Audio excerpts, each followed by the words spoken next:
नमस्कार दोस्तों, brain gents news में आपका स्वागत है।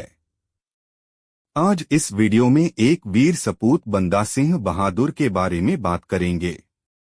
कुछ दिनों पहले माननीय प्रधानमंत्री नरेंद्र मोदी जी ने बाबा बंदा सिंह बहादुर को उनके 350वीं बर्थ एनिवर्सरी पर याद किया था और ट्वीट भी किया था। आज हम जानेंगे कि ये वीर सपूत बंदा सिंह बहादुर कौन थे और इन्होंने किस तरह से मुगल साम्राज्य की नींव हिला दी थी।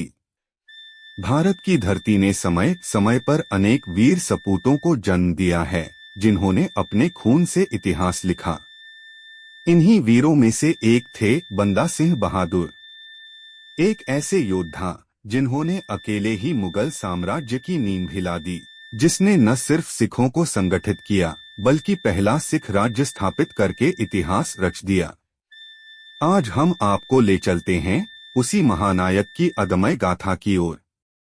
27 अक्टूबर 1670 हिमाचल प्रदेश के राजौरी जिले के एक राजपूत परिवार में एक बालक ने जन्म लिया, जिसका नाम रखा गया लक्ष्मण देव। बचपन से ही वह तेजबान और निडर था। कहा जाता है कि एक बार शिकार के दौरान उसने हिरनी का पीछा किया, लेकिन जब हिरनी ने अपने बच्चे को दूध पिलाया तो उसका हृदय परिवर्तन हो गया। उसने हिंसा छोड़कर संन्यास लेने का फैसला किया। युवावस्था में लक्ष्मण देव ने माधोदास नाम धारण किया और जंगलों में तपस्या करने लगे। उन्होंने नाथ पंथ की दीक्षा ली और योग साधना में महारत हासिल की, लेकिन भाग्य ने उनके लिए कुछ और ही लिखा था। सन 1708 में वे नांदेड़ पहुंचे, जहां उनकी मुलाकात दशमेश पिता गुरु गोबिंद सिंह जी से हुई।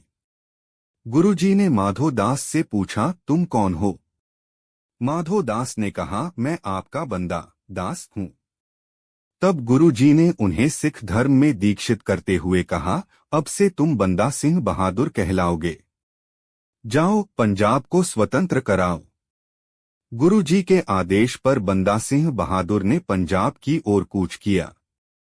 उन्होंने सिखों को संगठित किया और मुगलों के अत्याचारों के खिलाफ जंग का ऐलान किया। उनका नारा था, राज करेगा खालसा, आकी रहे ना कोई। बंदा सिंह ने न सिर्फ सरहिंद जीता बल्कि गुरुजी के साहिबजादों की शहादत का बदला लिया। उन्होंने जालिमों को सजा दी और किसानों को उनकी जमीन वापस दिलाई। बंदा सिंह ने लोहगढ़ को अपनी राजधानी बनाया और सिखों का पहला स्वतंत्र राज्य स्थापित किया। उन्होंने अपने सिक्के जारी किए, जिन पर नानक गोबिंद लिखा था। उनका शासन न्यायप्रिय था, जुल्म करने वालों को सख्त सजा और गरीबों की रक्षा। उन्होंने जमींदारी प्रथा खत्म करके किसानों को जमीन का मालिक बनाया। यह भारत में पहली बार हुआ था जब किसानों को उनका हक मिला। बंदा सिंह की बढ़ती ताकत से मुगल घबरा गए। बादशाह फर्रुखसियर ने अपने सबसे खतरनाक सेनापति अब्दुस समद खान को बंदा सिंह को खत्म करने भेजा। 1715 में हजारों मुगल सैनिकों ने गुरदास नंगल के किले को घेर लिया। महीनों तक घेराबंदी रही।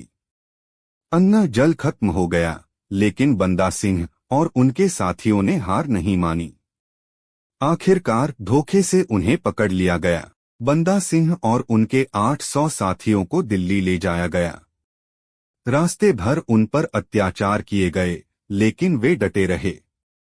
दिल्ली में उन्हें हाथी पर बैठाकर शहर घुमाया गया ताकि लोग सिखों की ताकत देख सकें। लेकिन लोगों ने उन्हें नमन किया। 9 जून 1716 बंदा सिंह बहादुर को शहीद कर दिया गया। कहा जाता है कि उन्होंने अपने हाथों से अपने बेटे का कत्ल होते देखा, लेकिन धर्म नहीं छोड़ा। उनकी शहादत ने सिखों को एक नया जोश दिया।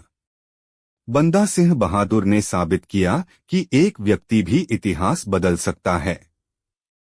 आज भी उनकी वीरता सिखों के लिए प्रेरणा है। उनका बलिदान हमें याद दिलाता है, जब जब अत्याचार होगा, खालसा जरूर खड़ा होगा।